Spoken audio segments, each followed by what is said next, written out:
वचन सुनने के लिए प्रभु हमारे जीवन में कार्य किया है। हालेलुया। चाहे मैं घोर अंधकार से भरी हुई तराई में होकर चलूं तो भी हानि से ना डरूंगा, क्योंकि तू मेरा साथ रहता है। तेरे सोटे और लाठी मुझे शांति मिलती है। धन्यवाद हो। हालेलुया। परमेश्वर हमारी रक्षा करता है, परमेश्वर हमारी सहायता करता है। चाहे घोर अंधकार से, यानी हालेलुया इंग्लिश में यह है मौत की तराइयों में। धन्यवाद हो। हालेलुया। मौत की तराइयों में से होकर जाना भी पड़े, धन्यवाद हो, प्रभु मेरी सहायता करता है।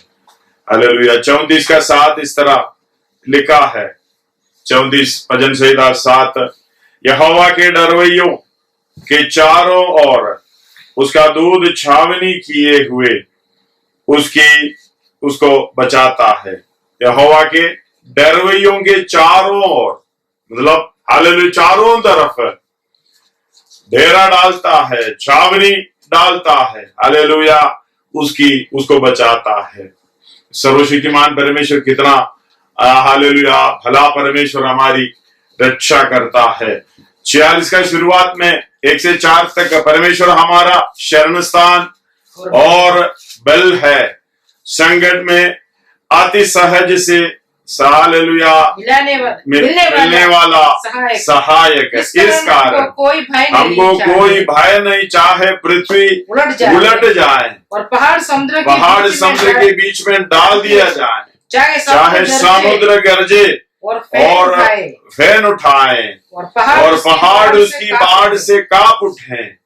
एक नदी है जिसकी नहरों से परमेश्वर की नगर में, अर्थात परम प्रधान के पवित्र निवास भवन में आनंद होता है।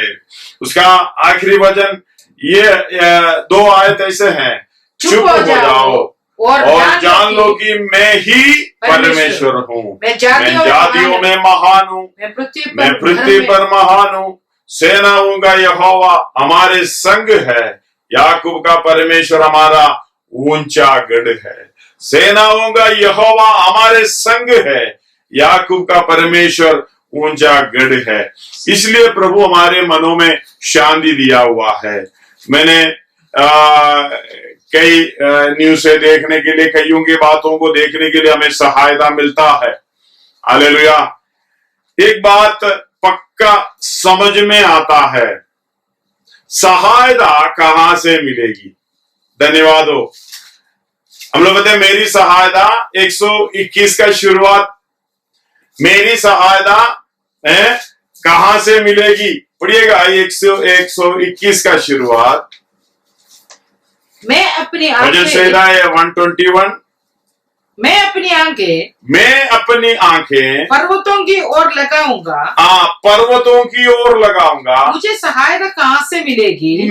मुझे सहायता कहां से मिलेगी। मुझे सहायता यहोवा की ओर से मिलती है। हालेलुया। मुझे सहायता यहोवा की ओर से मिलेगी। परमेश्वर सुरक्षित ना करें, परमेश्वर हालेलुया रक्षा ना करें, कुछ भी नहीं हो पाता। धन्यवाद है। उसका दूसरा आयत भी पढ़िएगा। मुझे सहायता यहोवा की ओर से मिलती है जो आकाश और पृथ्वी का करता है। वे मेरे पाँव को टलने ना देगा, मेरे पाँव को टलने ना देगा। तेरा रक्षक कभी ना ऊँघेगा। हालेलुया। मेरा रक्षक कभी ना ऊँघेगा। सुन, इस्राएल का रक्षक ना ऊँघेगा और ना सोएगा। हालेलुया। आगे, यहोवा तेरा रक्षक है, यहोवा तेरी दाहिनी और तेरी आड़ है। ना तो दिन को धूप से और ना रात की चांदनी से तेरी कुछ हानि ना होगी, कुछ हानि होगी। यहोवा सारी विपत्ति से तेरी रक्षा करेगा, सारी विपत्ति से तेरी रक्षा करेगा, वे तेरे प्राण की रक्षा करेगा। यहोवा तेरे आने जाने में तेरी रक्षा अब से लेकर सदा तक करता रहेगा। हालेलुया। 124 का 8, 124 का 8। यहोवा जो आकाश का पृथ्वी का करता है, हमारी सहायता उसके नाम से होती है। परमेश्वर के नाम से हमारी सहायता होती है, हमारी रक्षा होती है। फिर डरने की कोई बात नहीं है। हालेलुया। मैं इस चारों तरफ देखते समय सबका सोच यही है, मेरी सहायता कहां से आएगी। पहले का जितना भरोसा था वो सब उड़ गया। धन्यवाद हो। बचाने वाला डॉक्टर भी मौत के अधीन हो रहा है, वो भी परेशान है। कितने लोग हालेलुया, पूरी दुनिया में बचकर जाने वाला कोई नहीं है। परमेश्वर हालेलुया अनुमति दी ताकि मनुष्यों को समझ में आए। हालेलुया। यशायाह में हम लोग पहले अध्याय उसका 2 से पढ़िएगा। यशायाह पहला अध्याय उसका 2 से। हे स्वर्ग सुन, हे स्वर्ग सुन, और हे पृथ्वी कान हे लगा, पृथ्वी कान लगा, क्योंकि यहोवा कहता है, यहोवा कहता है, मैंने बाल बच्चों का पालन पोषण मैंने किया बाल बच्चों का पालन पोषण किया और उनको बढ़ाया भी, उनको बढ़ाया भी, परंतु उन्होंने मुझसे बलवा किया, उन्होंने मुझसे बलवा किया है। हालेलुया। परमेश्वर ये हालेलुया कितनी तरीके से, कितनी उसकी गहराई से आप समझोगे। हमारे विषय में परमेश्वर मनुष्यों के विषय में यानी हमारी सृष्टिकर्ता सृष्टि के विषय में परमेश्वर की इतनी बड़ी योजना के अनुसार जो बनाएगा मनुष्य के विषय में ये कह रहा है, मैंने बाल बच्चों का पालन पोषण किया और उनको बढ़ाया भी, परंतु उन्होंने मुझसे बलवा किया, परंतु उन्होंने मुझसे बलवा किया। बैल तो अपने मालिक को, बैल तो अपना मालिक को, और गधा अपने स्वामी की चरणी को, गधा अपने स्वामी की चरणी को पहचानता है, परंतु इस्राएल मुझे नहीं जानता। हालेलुया। इस्राएल अपनी लोग, अपनी जनता हालेलुया अब मुझे नहीं पहचानता। परमेश्वर इस्राएलियों के बारे में ये कह रहा है, नए नियम की इस्राएल हम हालेलुया परमेश्वर की बड़ी योजना में शामिल होने के लिए हम दो हालेलुया सिरजा गया है। इस बात को समझना, अपनी सृजनहार की योजना, अपनी सृजनहार को पहचानना, परमेश्वर को पहचानना, उसकी योजना को पहचानना हमारे जीवन में सबसे बड़ी बात है। इससे बढ़कर हमारे जीवन में कुछ नहीं है। कई दिनों से हम इस विषय में हालेलुया चिंता कर रहे थे। सर्वशक्तिमान परमेश्वर का पहचान हम थोड़े रूप से ऊपर से ही हालेलुया हमने सहायता किया पहचानने के लिए, समझने के लिए, और अपने आप को पहचानने के लिए सहायता किया है। हालेलुया। और अपना कर्तव्य हमें क्या करना, किस रूप से हमारे परमेश्वर हमारे से क्या चाहता है। हे मनुष्य, इसे छोड़ तुझे क्या चाहता है। न्याय से काम करें, कृपा से प्रीति रखें और परमेश्वर के साथ नम्रता से चले। मीका 6:8 में यही लिखा है। हालेलुया। सर्वशक्तिमान परमेश्वर आपके विषय में कितना प्रेम करता है। वो परमेश्वर कितना दयालु परमेश्वर है। वो परमेश्वर आपका सृजनहार परमेश्वर कितना भी हम गलती करें तो भी दयालु है, कृपालु है, हमारे ऊपर दया दिखाते हुए हमारी सहायता करता है। आज नहीं है तो कल मेरा बेटा या बेटी मेरे हालेलुया योजना के अनुसार वापस आएगा, चलना शुरू हो जाएगा। धन्यवाद हो, हमें समय प्रभु ने दिया है। ये समय को पहचानते हुए हम आगे बढ़ने पाए। धन्यवाद हो। हालेलुया। कल इस विषय में हमने हालेलुया समझने के लिए सहायता मिला है। हमारा हालेलुया प्रेम जो है हम 12:9 में पढ़े हैं, जो हालेलुया प्रेम निष्कपट हो, बुराई से घृणा करो, हालेलुया भलाई में लगे रहो। परमेश्वर यही चाहता है, न्याय से काम करना, कृपा से प्रीति रखना, परमेश्वर के साथ नम्रताई से चलना। परमेश्वर यही चाहता है। हालेलुया शुद्ध मन, अच्छे विवेक और हालेलुया निष्कपट, हालेलुया प्रेम। धन्यवाद हो। इस बात को समझना, सर्वशक्तिमान परमेश्वर इस बारे में समझने के लिए प्रभु ने सहायता की। हालेलुया। कितने लोग इस बात को समझ पाए। सुनते सुनते अपना जीवन में हालेलुया समर्पण करते जाना था कि आज मेरे जीवन में बदलाव होना चाहिए। पहला तसलोनी 5:21 और 22 दोबारा हम पढ़ेंगे। पहला तसलोनी 5 अध्याय उसका 21 और 22।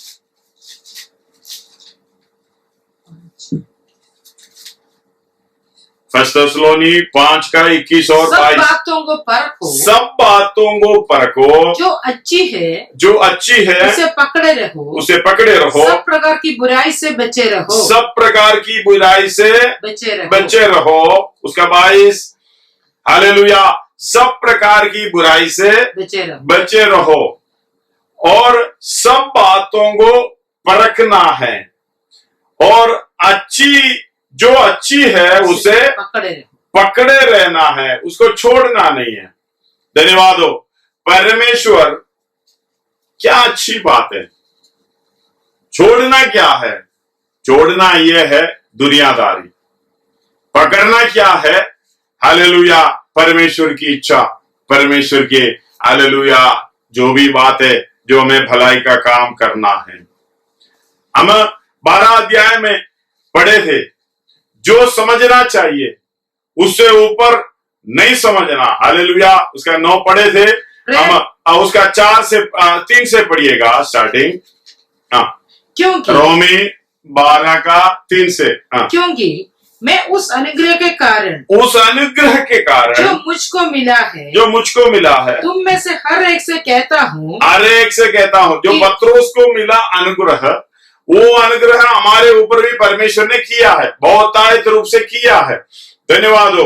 अनुग्रह का अर्थ हमें मालूम, अनमेरिटेड फेवर, जो योग्यता नहीं है, इसके ऊपर हालेलुया मिलने वाला दया है, कृपा यानी अनुग्रह। वो अनुग्रह के अनुसार तुम में से हर एक से कहता हूँ कि जैसा समझना चाहिए उससे बढ़कर कोई भी अपने आप को ना समझे। जैसा परमेश्वर ने हर एक को विश्वास परिमाण के अनुसार बांट दिया है, विश्वास परिमाण के अनुसार बांट दिया है, वैसे ही सुबुद्धि के साथ अपने को समझे। सुबुद्धि के साथ अपने को समझो। हालेलुया, सुबुद्धि परमेश्वर से मिलता है। धन्यवाद हो। यहोवा का भय मानना बुद्धि का मूल है। जब यहोवा का भय मानना बुद्धि का मूल है तो सुबुद्धि परमेश्वर की ओर से ही मिलता है। मतलब वचन के द्वारा हम जो ज्ञान मिलते हैं, ये वचन पढ़ने से बुद्धि प्राप्त होती है। इसकी गहराई को समझने की बुद्धि अच्छी होती है। धन्यवाद हो। ये बात को समझना, उसकी बुद्धि स्वबुद्धि के साथ अपने को समझो। 4 से क्योंकि जैसे हमारी एक देह में, जैसे हमारी समझना कैसे है, जैसे हमारी एक देह में बहुत से अंग है और सब अंगों का एक ही सा काम नहीं। हालेलुया, सब अंगों का एक जैसा काम नहीं है। जैसे ही हम जो बहुत है मसीह में एक देह होकर आपस में एक दूसरे के अंग है। हालेलुया, धन्यवाद। उस बात को थोड़ा सा रुके समझाना चाहता हूं मैं। हालेलुया, हमारी शरीर में अंग है, वो दिखता रहता है। देख कर बातों को समझना, उसके अनुसार कार्य को प्रकट करना, भलाई का काम। जो कान है उसका काम अलग है, वो सुनकर उस बात को पहचानना और समझना। और अपना मुंह और नाक, हालेलुया, हमारा हाथ, हमारा पांव, जो कुछ भी है, वो हर एक अंग को अलग अलग ड्यूटी दिया है। हमें सबसे बड़ा प्रॉब्लम यही है, अपने शरीर के अंदर अगर पांव को कोई दर्द हो गया, हाथ जाता है पांव को मालिश करने के लिए। शरीर के अंदर किधर भी कुछ परेशानी जाते हैं, हाथ जाता है उसको देखने के लिए। समझना, क्योंकि ये दर्द जो अगर पांव में हुआ है, अलग अलग अंगों में हुआ है, पूरा शरीर ये सह रहा है। इसमें ये नहीं कहता, एक दूसरे को बुरा नहीं बोलता, भला बुरा नहीं बोलता। तूने ऐसे किया है इसलिए ऐसे हुआ, तूने ऐसे हुआ, ऐसे करना चाहिए, ऐसे करना चाहिए। गलती में भी वो साथ देता है, तसल्ली देता है। मतलब गलती हो गया, प्रेम उसी को कहते हैं हालेलुया। 4:8 में पहला पत्रोस हमने पढ़े हैं 4:8 में।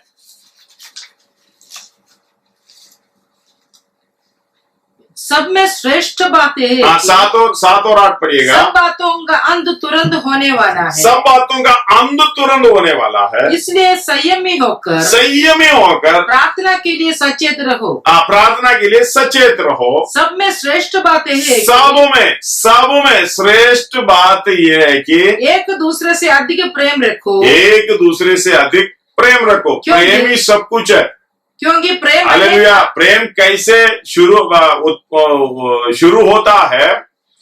प्रेम शुद्ध मन, अच्छे विवेक और निष्कपट विश्वास, उसी से प्रेम होता है।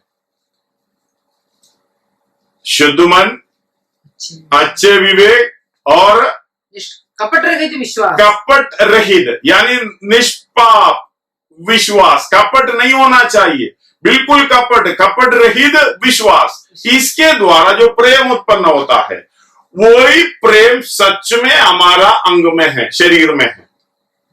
हम अपने आप को थोड़ा सा परखो। अपने शरीर में किधर भी कुछ चोट पहुंचे, दोष नहीं लगाता। हालेलुया। उस बीच में जो कनेक्शंस है, उस तरीके से जुड़ा हुआ है। वो प्रेम में इस तरीके से जुड़ने के कारण एक दूसरे को दोष नहीं देता।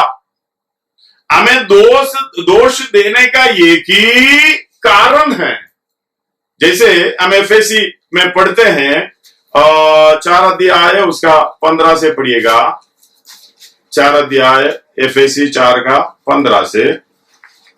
वरन प्रेम में सच्चाई से चलते हुए सब बातों में उसमें जो सिर है, अर्थात मसीह में बढ़ते जाओ, जिससे सारी देह हर एक जोड़ की सहायता से, हालेलुया। इधर एक अंग अपना शारीरिक अंग, शरीर में जुड़ा हुआ अंग, उधर आत्मिक अंग, हालेलुया, दिखाई दे रहा है। आत्मिक शरीर के साथ जुड़ने वाला अंग यीशु मसीह का शरीर कलीसिया है, उसमें जुड़ने वाला अंग है हमारे एक व्यक्ति। एक और बात पढ़िए। वरन प्रेम में सच्चाई से चलते हुए सब बातों में उसमें जो सिर है, अर्थात मसीह में बढ़ते जाए, जिससे सारी देह एक छोड़कर नहीं है, आधा छोड़कर नहीं है, थोड़ा सा छोड़कर नहीं है, सारी देह हर एक जोड़ की सहायता से, हर एक दो जोड़ की सहायता से एक साथ मिलकर और एक साथ गढ़कर उस प्रभाव के अनुसार जो हर एक अंग के ठीक ठीक कार्य करने के द्वारा उसमें होता है। हालेलुया। उसके आत्मिक शरीर की जो उन्नति हमें वही पाना है जो इसमें पौलुस इधर बता रहा है 4 से, रोमियो की पत्री 12:4 से अब पढ़ते समय ये लिखते, क्योंकि जैसे शब्द लिखा है वैसे ही वो होना। आत्मिक जैसे हमारी एक देह में बहुत से अंग है और सब अंगों का एक ही हिस्सा काम नहीं। वो सब अंगों का एक हिस्सा काम नहीं, ये आपको समझना। आप शायद एक व्यक्ति को देखे ये ऐसा क्यों नहीं करते हैं, ये वैसा क्यों नहीं करते हैं, लेकिन भलाई का काम उनको अलग दिया हुआ है, परमेश्वर ने दिया हुआ, उसके अनुसार वो काम कर रहा है। बुराई में बचना है, मतलब इधर लिखा है सब अच्छी बात है उनको पकड़े रहना, भली बात को पकड़े रहना, बुराई को छोड़ना है, बुराई से घृणा करना है, जो अच्छा लगे, जो आत्मिक उन्नति की कारण है उसी को पकड़े रहना है, उसको कभी ना छोड़ना। जैसे हमारा एक देह है और उसमें बहुत से अंग है और सब अंगों का एक ही सा काम नहीं है, वैसा ही हम जो बहुत है मसीह में एक देह होकर, मसीह में एक देह होना, आपस में एक दूसरे का अंग है। हालेलुया। आपस में, ध्यान से सुनना, आपस में एक दूसरे का अंग है। धन्यवाद। इसका मतलब मैं दूसरा व्यक्ति का पाँव हूं, मैं दूसरा व्यक्ति का हाथ हूं, मैं दूसरा व्यक्ति का आंग हूं, जिसका दूसरा व्यक्ति का कान हूं। जैसे जो व्यक्ति में नहीं है उसी का मैं अलग अलग अंग उसी के लिए काम करना, मेरे लिए नहीं। हम तो अपने लिए काम करता है, अपने शरीर में दुख आएगा तो हाथ जाके उनको तसल्ली देता है, हालेलुया। और भूख लगता है और जो भी बात की जरूरत है हम अपने लिए, अपने शरीर के लिए करता है। उसी तरह वैसे ही आत्मिक शरीर के लिए भी हमने इसी तरह काम करना है। धन्यवाद हो। ये परमेश्वर की आज्ञा है, परमेश्वर की इच्छा है।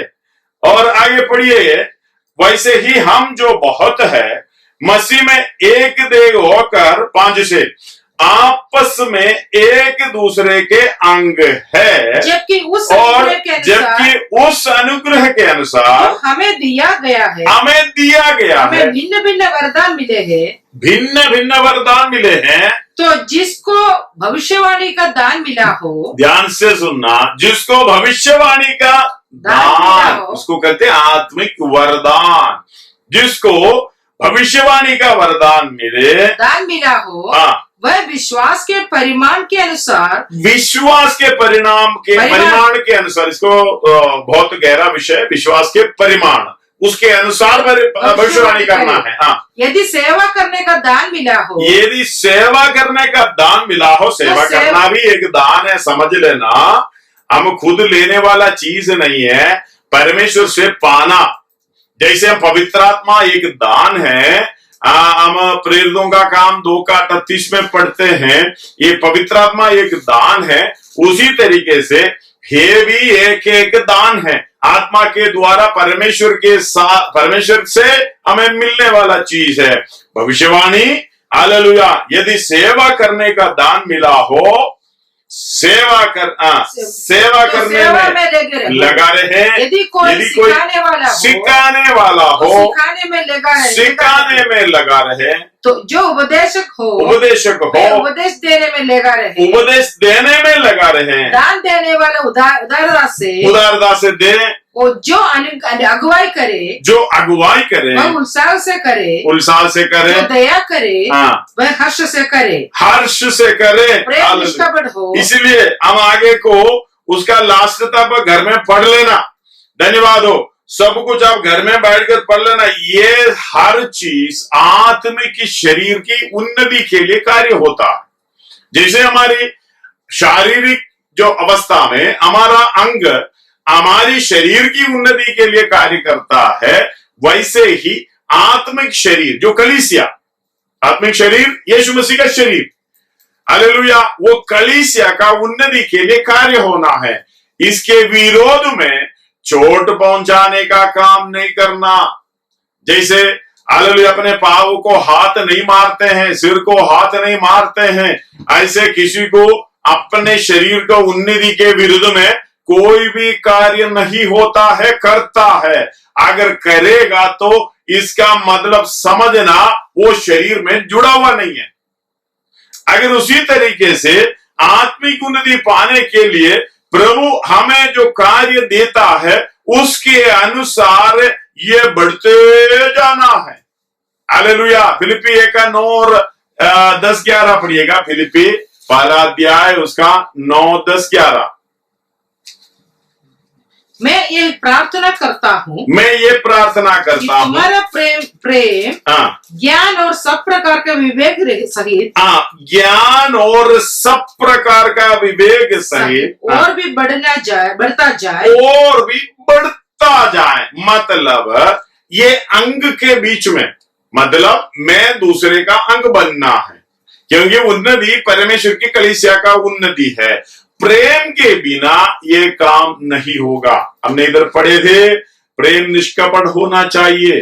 बुराई से घृणा करो, भलाई में लगे रहो। इस बात को प्रेम, स्टार्टिंग प्रेम है, जिसकी रचना कैसे हुई है, जोड़ किससे हुई है, और आपस में जुड़ा कैसे है, परमेश्वर की प्रेम में।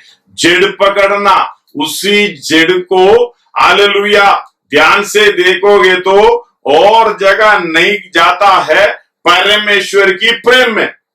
परमेश्वर की प्रेम में से हमें उस तरीके से फल मिलना है। इधर फिलिप्पी प्रकट कर रहा है। पढ़िए एक और बार। मैं एक प्रार्थना करता हूँ कि तुम्हारा प्रेम ज्ञान और सब प्रकार का विवेक सहित और भी बढ़ता जाए, यहाँ तक कि तुम उत्तम से उत्तम बातों को प्रिय जानो। उत्तम से उत्तम बातों को, भलाई की बात समझना, उत्तम से उत्तम बातों को प्रिय जानना, और मसीह के दिन तक सच्चे बने रहो। हालेलुया, मसीह के दिन तक सच्चे बने रहे, और ठोकर ना खाओ। अगला, और उस धार्मिकता के फल से, हालेलुया, उधर ही ध्यान देना, उस धार्मिकता का फल जो यीशु मसीह के द्वारा होते हैं। यीशु मसीह की कलीसिया के लिए आप जो कुछ भी कर रहे हो, वो उत्तम से उत्तम बात,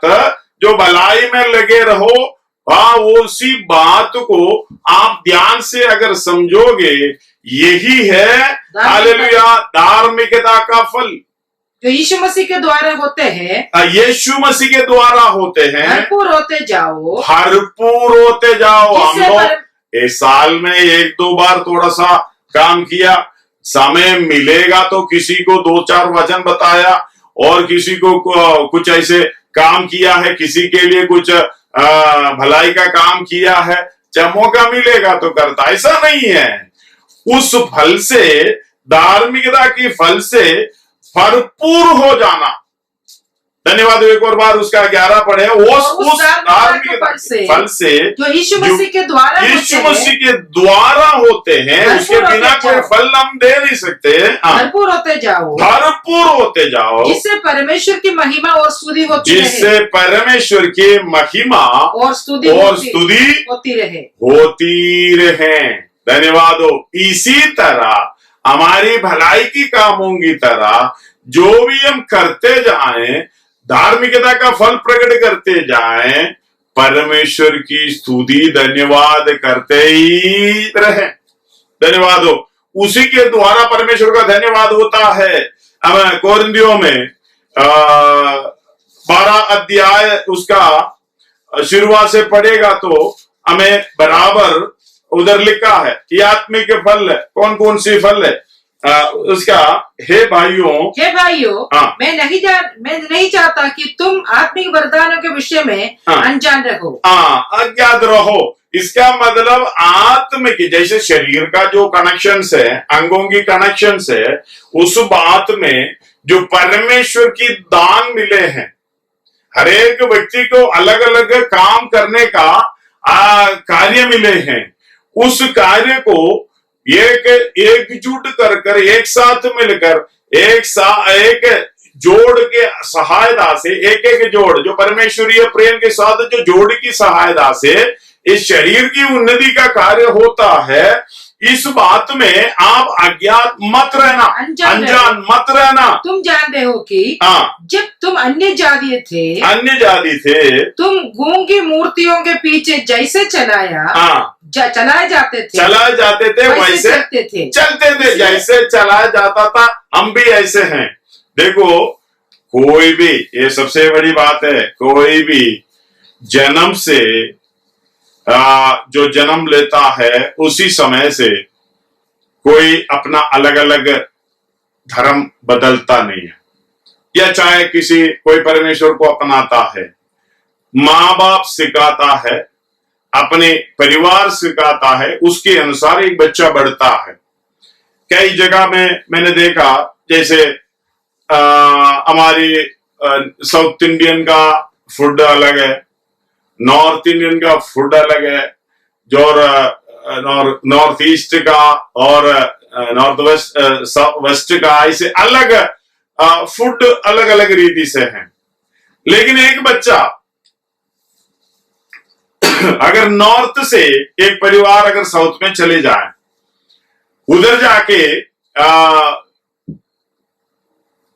परिवार उधर बसने लगे, उधर परिवार बसने से उधर एक बच्चा पैदा हो जाए और शुरू से उनको उधर का खाना खिलाए।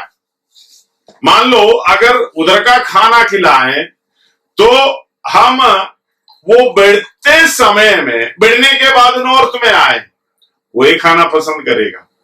धन्यवाद हो।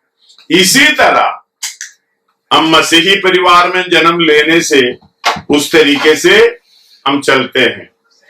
ये जरूरी नहीं है कि हालेलुया मसीही परिवार में जन्म ले।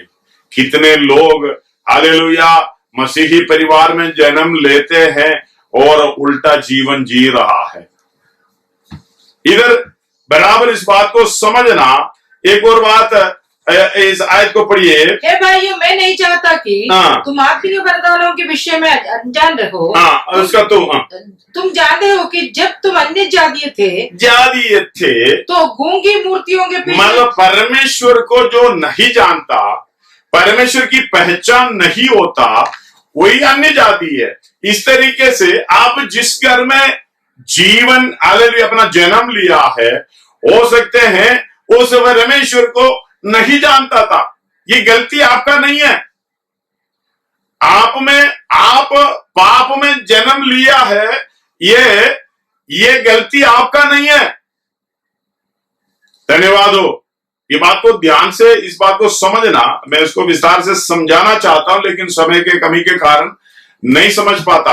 आप जो जिस घर में जन्म लिया है, ये आपका गलती नहीं है। अगर पाप की अवस्था में जन्म लिया, हालेलुया, वो भी आपका गलती नहीं है। आपका गलती यह है उस अवस्था से छुटकारा, सच्चाई के पीछे जा सकता था, छुटकारा पा सकता था, उस बात को जानकर भी उसको टुकराना गलती आपका। एक और बार बोलूं, यह अंधकार में से जो इधर दूसरी, तुम जानते हो जब तुम अन्य जाति थे तो गूंगी मूर्तियों के पीछे जैसे चलते थे वैसे चलते थे। ये तुम्हारा गलती नहीं है। तुम्हें चलाया चलता था, इसलिए तुम चलते थे। जब सच्चाई की पहचान जब हो जाती है, परमेश्वर, सच्चा परमेश्वर, जीवता परमेश्वर, उसका पीछा करना चाहिए, उसकी आज्ञा मानना चाहिए, उसके इच्छा के अनुसार जीना चाहिए। जब यह सच्चाई की पहचान हम हरेक व्यक्ति के अंदर जब आया, यह नहीं देखता कि मैं कौन सी परिवार में जन्म लिया हूं। जब सच्चाई की पहचान हो गया, निर्णय आपका है। परमेश्वर आपको देखता है, आपका परिवार को नहीं देखता, आपका माँ बाप को नहीं देखता, आपका पति पत्नी हालेलुया आपका रिश्ते को नहीं देखता, आप कौन सी हालेलुया सोसाइटी में कौन सी जगह पे है करके नहीं देखता। आप फिर देखता है परमेश्वर आपको, इंडिविजुअल कनेक्शन है परमेश्वर हमारे साथ। इसलिए जो चलाए चलते थे, कोई बात नहीं, उसमें कोई परेशानी नहीं है, आप चलते रहो। लेकिन जब तक सच्चाई की पहचान प्राप्त करना, हालेलुया, वो जो मौका मिल गया आप उनको ठुकरा रहे हो, वही हमारे लिए दंड की आज्ञा है। इसलिए हमारा पाप हमारे ऊपर है। इसलिए क्या करना, सब मनुष्यों के ऊपर हालेलुया ये उद्धार की अवस्था आ गया है। इसलिए भलाई का काम यही है, अंधकार में पड़े हुए लोगों को हम उधर से निकालना है। उसका तीसरा आयत पढ़िएगा। इसलिए मैं तुम्हें चेतावनी देता हूँ कि जो कोई परमेश्वर की आत्मा की अगुवाई से बोलता है, वह नहीं कहता कि यीशु श्रापित है। हालेलुया, ये नहीं कहता कि यीशु श्रापित है, और ना कोई पवित्र आत्मा के बिना कह सकता है कि पवित्र आत्मा के बिना ये कह भी नहीं सकता कि यीशु प्रभु है। यीशु प्रभु है। यीशु प्रभु है मीन्स हमें मालूम, उद्धार करने की अवस्था यीशु को प्रभु जान के अंगीकार करना। मतलब ये साधारण मनुष्य यीशु नासरी जो दुनिया में आए हैं वही प्रभु है, यानी वही यहोवा, यही सच्चा पहचान है। जब तक पवित्र आत्मा आपके अंदर नहीं आएगा, आएगा कैसे? जब सच्चाई की पहचान आपको मिल जाए, उस सच्चाई की खोज में जाने का आप इच्छा दिखाएं, आप अपने आप की पहचान आपके मन में आए, मैं पापी हूं, मैं गुनहगार हूं, मेरी पापों के लिए सर्वशक्तिमान परमेश्वर स्वर्ग छोड़कर यीशु मसीह की रूह में हालेलुया पाप का बलि होने के लिए आया, पाप का बलि हो गया मुझे पापों से छुड़ाने के लिए। जब ये ज्ञान मिला, आपके अंदर समर्पण आ जाता है। जब समर्पण आने का आप इच्छा दिखाता है, पवित्र आत्मा आपके अंदर यीशु मसीह को लेकर आता है। वो ये वचन जब लेकर आता है, तभी आप बोलते हैं वो यीशु प्रभु है।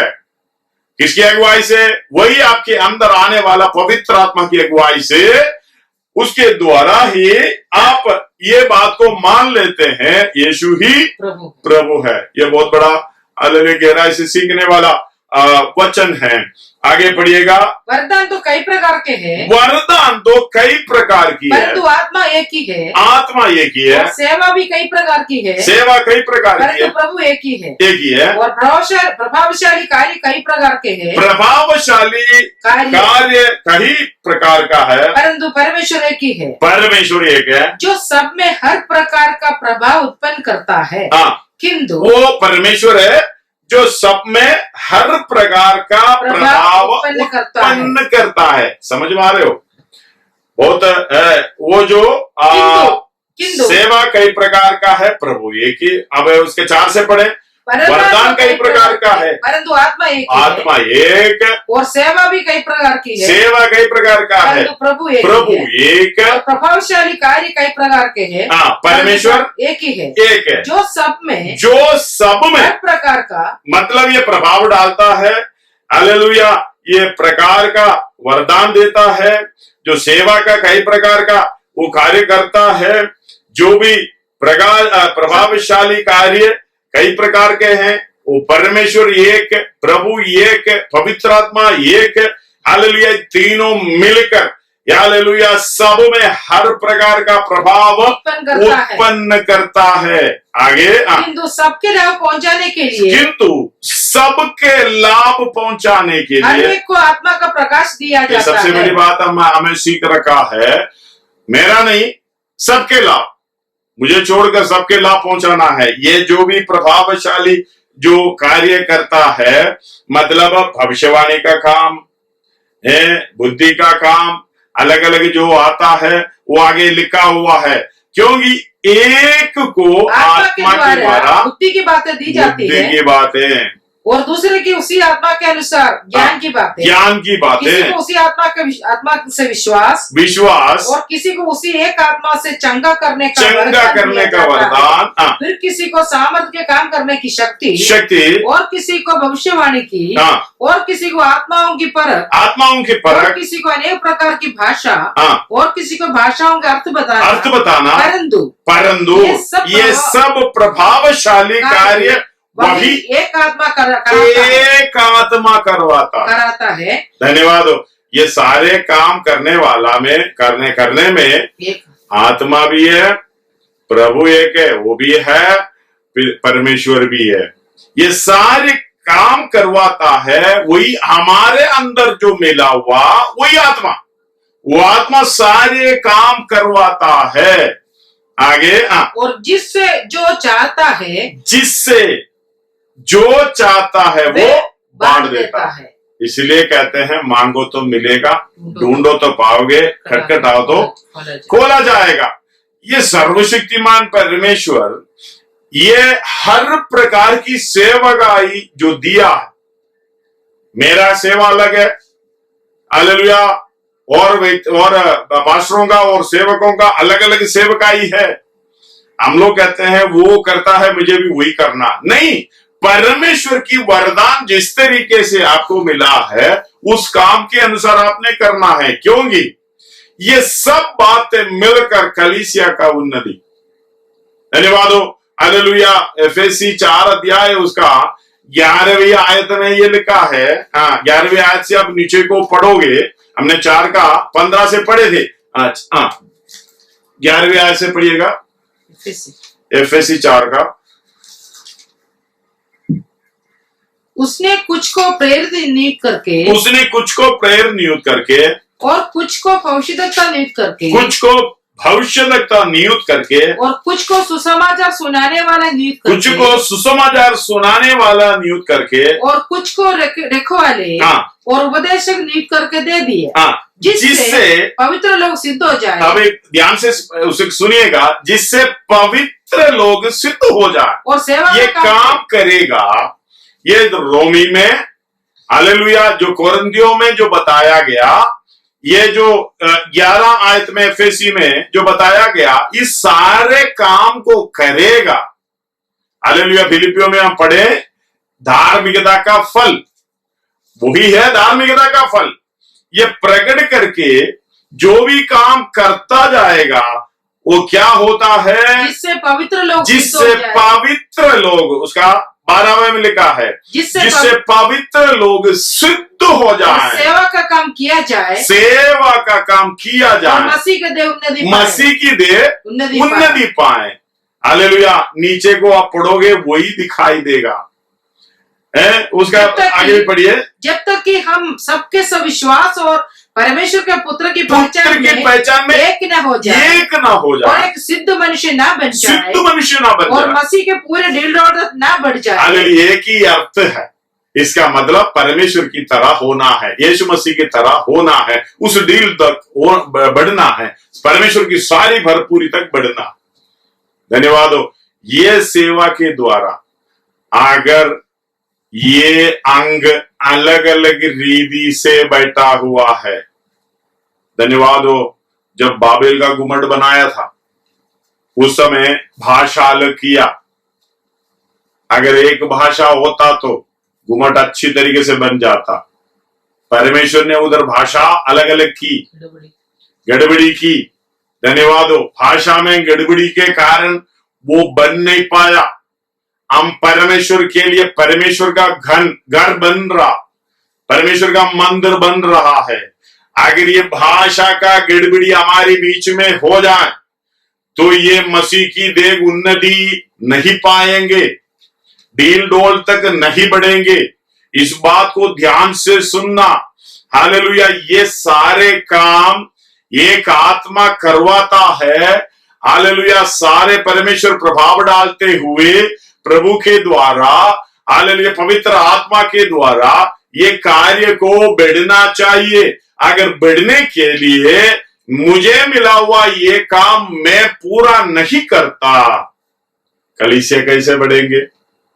इसका मतलब अगर मैं कलीसिया में जुड़ा हुआ है, यीशु मसीह के शरीर में हम जुड़ गया है, तो काम पूरे रीति से, हालेलुया, काम करता जाएंगे। इसलिए वो 4 का 15 से एक और बार पढ़िए। प्रेम में सच्चाई से चलते हुए सब बातों में उसमें जो सिर है अर्थात मसीह में बढ़ते जाए, जिससे सारी देर हर एक जोड़ की सहायता से एक साथ मिलना और एक साथ गढ़ना, जैसे उस प्रभाव के अनुसार जो हर एक अंग के ठीक ठीक कार्य करने के उस बात को समझना। अगर मैं एक अंग है मेरे अंदर, मतलब मैं हाथ हूं या हाथ का एक उंगली है, इस उंगली के लिए क्या काम रखा है वो दूसरा उंगली नहीं करेगा। ये उंगली उस काम को कर कर सिद्ध होना, जिस काम के लिए ये परमेश्वर ने उत्पन्न किया है, शरीर में जोड़ा हुआ है, ये काम नहीं करेगा तो कैसे काम चलेगा, ये कैसे सिद्ध होगा? इसका मतलब इनकी जोड़, उसमें कुछ कमी है, उसकी जोड़ में यह ब्लड बराबर नहीं चल रहा। धन्यवाद हो। वो प्रेम के द्वारा नहीं जुड़ा हुआ है, क्योंकि ये उन्नति का कार्य नहीं करता है। हमें बहुत लोगों को हम देख सकते हैं, अपाहिज लोग हैं जो हाथ बराबर नहीं बढ़ा हुआ, पाव बराबर नहीं चला हुआ, वो चलता कैसे है? ठीक से नहीं चलेगा। इसका मतलब उसके अंदर कमियां हैं। इसी तरीके से कई झुंड को हम देखने को मिलता है। ये बात ध्यान रखना, अगर आप कलीसिया के साथ जुड़ गया है, एक एक अंग की सहायता से जुड़ गया है, परमेश्वर आपको दिया हुआ उस काम को आपने हालेलुया स्वर्ग से पाना है। चाहे वरदान आप पाना चाहते हो, कौन सी काम करना चाहते हो, स्वर्ग से पाना है, ये दान है। ये पाते हुए उस काम को पूरी तरीके से करना ही है आपके लिए भलाई का काम, हालेलुया, सिद्ध होने का काम। धन्यवाद हो। और एक और बार ये 2 आयत और पढ़कर मैं प्रार्थना करने के लिए अपने आप को समर्पण करें। नीति प्रकाशित वाक्य 3 अध्याय उसका 11 पढ़िएगा। प्रकाशित वाक्य 3 अध्याय उसका 11।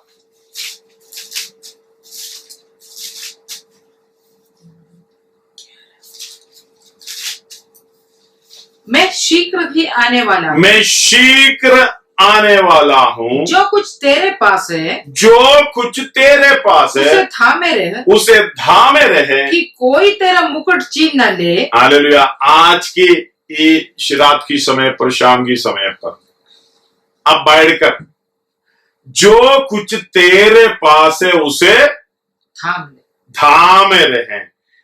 क्या है आपके पास? ये सवाल आपके मन में रहना हमेशा, मेरे पास क्या है, मैं उसको थामे रहूं।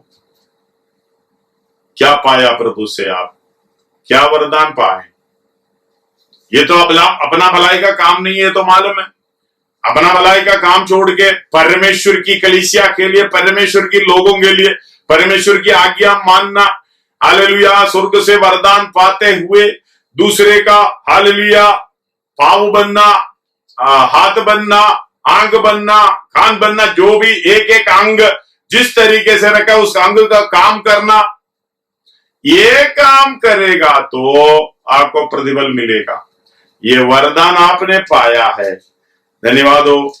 जो फिलदेल्फिया कलीसिया के लिए जो अच्छे हालेलुया काम लिखा, पढ़ लेना। घर में जब बैठेंगे आप उसके 7 से लेके पढ़ लेना। धन्यवाद हो। हालेलुया। उसका 8 पढ़िएगा। मैं तेरे कामों को जानता हूं, देख मैंने तेरे सामने एक द्वार खोल रखा है जिसे कोई बंद नहीं कर सकता। तेरी सामर्थ थोड़ी सी तो है, फिर भी तूने मेरे वचन का पालन किया, मेरे वचन का पालन किया। मतलब जो काम करने के लिए दिया, हालेलुया, उस काम को पूरा किया, उसको इनकार नहीं किया और मेरे नाम का इनकार नहीं किया। देख मैं शैतान के उन स्वभाव वालों को, वो घर में बैठ लो, समय नहीं है। और उस 10 पढ़िएगा। तूने मेरे धीरज के वचन को थामा है, इसलिए मैं भी तुझे परीक्षा के समय उस समय बचा रखूंगा। जो पृथ्वी पर रहने वाले के परखने के लिए सारे संसार पे आने वाला है। हालेलुया। क्यों? तूने मेरे धीरज के वचन को थामा है। वह धीरज का वचन बहुत गहराई है उसमें। ये वचन क्यों धीरज चाहिए? धीरज के साथ धीरज के वचन को थामा है, इसलिए कह रहा, इसलिए कहा मैं शीघ्र आने वाला हूं। जो कुछ तेरे पास है, मैं शीघ्र आने वाला हूं। जो कुछ, ध्यान से सुनना, मैं शीघ्र आने वाला हूं। हमारा यीशु मसीह जल्द आने वाला है। उसका पूरा दुनिया में ये बात दिखाई दे रहा है। जो कुछ तेरे पास है, उस पे आप अंडरलाइन करके पढ़ लेना, उसे थामे रहे और कोई तेरा मुकुट छीन न ले। हालेलुया। कोई तेरा मुकुट छीन न ले। आपके पास क्या है? धन्यवाद हो। आपके पास क्या है? अगर ये आपके पास है, रोमी 12 का 11 में ये लिखा है, हालेलुया, प्रयत्न करने में आलसी ना हो, आत्मिक उन्माद में भरे रहो, प्रभु की सेवा करते रहो। एक और बार उसको पढ़िए। प्रयत्न करने में आलसी ना हो, आत्मिक उन्माद में भरे रहो। आत्मिक, शारीरिक उन्माद में नहीं है, आत्मिक उन्माद में भरे रहो, प्रभु की सेवा करते रहो, प्रभु की सेवा करते रहो। हालेलुया। प्रभु से जो पाया है सेवा, धन्यवाद हो। जिस तरीके से आपको जो अंग के लिए सेवा करने का मौका मिला, उसमें आलसी ना होना। सबसे पहले आपको फाइंड आउट करना है, उसको पकड़ना, मेरे पास क्या है। धन्यवाद हो। आइए प्रार्थना करने जा रहे हैं। आप इस क्वेश्चन को मन में रख लेना, मेरे पास क्या है जो प्रभु से मैंने पाया भलाई के काम के लिए, मेरी उन्नति के लिए, आत्मिक उन्नति के लिए मैंने क्या पाया है, उसको मुझे थामे रहना है, आलसी नहीं है, उस काम को करते रहना। हालेलुया। और प्रभु की सेवा को आगे बढ़ाते रहना। कितने लोग समझ में आए आपके विषय में? परमेश्वर के मन में एक बहुत बड़ी योजना है, इसको हल्का मत समझना। अगर इसी वचन में कोई हालेलुया आपको डाउट निकल रहा है, आप बिल्कुल बेफिक्र हमें कांटेक्ट कर सकते हैं। अगर आपको वचन के बारे में कुछ समझ में नहीं आया, हालेलुया, आप चिंता ना करिए, हमें कांटेक्ट कर सकते हैं, क्योंकि ऑनलाइन के द्वारा हमें पूरी तरीके से समझा नहीं पा रहा है, समय बहुत सीमित है। इसलिए अगर आपको मन में शक है, हमें कॉल करिए। धन्यवाद हो। एक बात को समझे, परमेश्वर आपके पास जो दिया है वो क्या है, कौन सी बात है मुझे धामे रहना है। आप इस बात को समझेंगे क्योंकि हमारा प्रभु शीघ्र आने वाला है। उसके सामने खड़े होने के लिए हमें किया होगा। आइए सिरों को झुकाएं, प्रार्थना।